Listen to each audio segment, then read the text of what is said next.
আসসালামু আলাইকুম সুপ্রিয় দর্শক শ্রোতা বন্ধুরা, আপনারা যে যেখান থেকে আমাদের এই ভিডিওটি দেখছেন সকলকে আন্তরিক শুভেচ্ছা জানিয়ে শুরু করছি আমাদের আজকের এই ভিডিও প্রোগ্রামটি। দেখতে পাচ্ছেন ক্যামেরার সামনে নিয়ে এসেছি এক সুন্দরী পর্দাসীন মিষ্টি আপুকে। তার কথাগুলো আপনাদের সামনে তুলে ধরবো, চলুন শুনে আসা যাক এই আপুটির কথাগুলো। আসসালামু আলাইকুম। ওয়ালাইকুম আসসালাম। কেমন আছেন আপনি? জি আছি, আপনাদের দোয়া ভালো আছি। আপনার নাম কি আপু? বর্ষা। বর্ষা। জি। বর্ষা আপু, আপনার চেহারা তো মাশাআল্লাহ অনেক সুন্দর। চেহারা দেওয়াতে কিছু হয় না, আর মানুষের মনটা হচ্ছে বড় কথা। যে আপনার স্বামী হবে সে তো অন্ধকার ঘরে আর বাতি লাগবে না, কারণ না, এখন এটা তো ক্যামেরাতেও মনে তো করেন, তাই এখন দেখা আমি আপনারা যাইতেছে। বলি শুনেন, এখন বাতি ছাড়াও মানুষ থাকে, আন্ধারও থাকে, ঠিক আছে?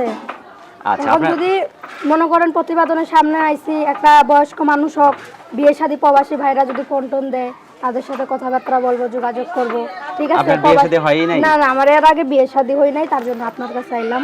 আচ্ছা, তো কি রকম মানুষ হইলে, মানে মানুষটা গরিব নাকি বড়লোক, কি রকম মানুষটা লাগবে? মনে করেন যে 5 ওয়াক্ত নামাজ কালাম পড়বে, একটা প্রবাসী ভাইরে বিয়ে শাদী করবো, যে প্রবাসী ভাই নিজের রক্ত ইনকাম, যে মানুষটা হালাল টাকা ইনকাম করে, ঠিক আছে, সেই মানুষ।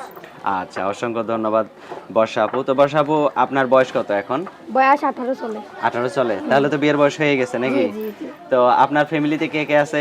ফ্যামিলিতে কেউ নাই, ফ্যামিলিতে দাদা আছে, আমি আছি, বোন, ছোট বোন আছে, আর কেউ নাই। আর আপনার বাবা মা? বাবা মা নাই, মা মারা গেছে, বাবা বিয়া করে চলে গেছে। আচ্ছা, সৎমার কাছেও থাকা হয় নাই? না, সৎমার কাছে থাকা হয়েছে, অনেক কষ্ট দিয়েছে বলে, তার জন্য এখন। দাদা দাদির কাছে আছেন? জি জি, দাদি মারা গেছে অনেক আগে। দাদি মারা গেছে? দাদা কি আবার বিয়ে করছে নাকি? না, দাদা এখন আমাদের জন্য বিয়ে শাদী করেনি, দাদা অসুস্থ মানুষ, কাজ কাম করতে আর পারে আপনার না। নিজের মার ঘরে কয়জন ভাই বোন? নিজের মার ঘরের মনে করেন যে দুইটাই বোন। দুইজন? জি। আপনি আর আপনার ছোট ভাই নাকি বোন? না, আমার বোন। বোন ছোট না বড়? ছোট, আমার ছোট। তা আপনি কোনো কাজ করেন না? আমি কাজ কাম করি তো। কি কাজ করেন? মানুষের বাসায় কাজ কাম করি। সত্যি মানুষের বাসায় কাজ হ্যাঁ ভাই, করেন? সত্যি মানুষের বাসায় কাজ এত কাম সুন্দর করি। মানুষ মানুষের বাসায় কাজ সুন্দর করেন? হইলে তো মানুষের হয় না, মানুষের একটা মন লাগে, মন থাকলে সবকিছু হয়। আচ্ছা। একটা ব্যবহার লাগে। আপনি লেখাপড়া করছিলেন? লেখাপড়া কম করছিলাম। কম করছিলেন? আপনার ছোট বোন কি করে? আমার ছোট বোন মাদ্রাসায় পড়ে। মাদ্রাসায় পড়ে? জি জি। মাশাআল্লাহ। তো এখন আপনার দাদা কোনো কাজবাজ করে কি? না, দাদা অসুস্থ দেখে কাজ বাজ করতে পারে না। কাজবাজ করতে পারে না? জি তো না। এখন এই যে ক্যামেরার সামনে আসছেন, আপনাকে যদি কেউ বিয়ে করার জন্য আপনার বাড়িতে আসতে চায়, আপনার দাদা আসতে দিবে? হ্যাঁ, অবশ্যই আসতে দিব, কেন আসতে দিব না? যার জন্য প্রতিবেদনের সামনে আইছি, যে আমার দুই বেলা ডাল ভাত খাইতে পারে, ঠিক আছে? হুম হুম। আর একটা মানুষ যদি বয়স্ক হয়, বুড়া হয়, আমার কোনো সমস্যা নাই। একটা প্রবাসী ভাই যে মানুষটা দুই বেলা ডাল ভাত খাওয়াতে পারবে, তার কাছে আমি বিয়ে ডাল শাদী ভাত করব। খাইলে তো আরো বেশি সুন্দর হয়ে যাবেন। ঠিক আছে, সুন্দরের কোনো বড় কথা না, ঠিক আছে? মানুষের মন সুন্দর, এটাই হচ্ছে বড় সুন্দর। আচ্ছা আচ্ছা, সুন্দর হইলো আল্লাহর দান।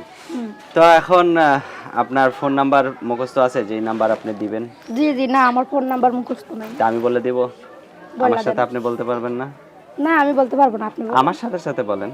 আচ্ছা, বলেন।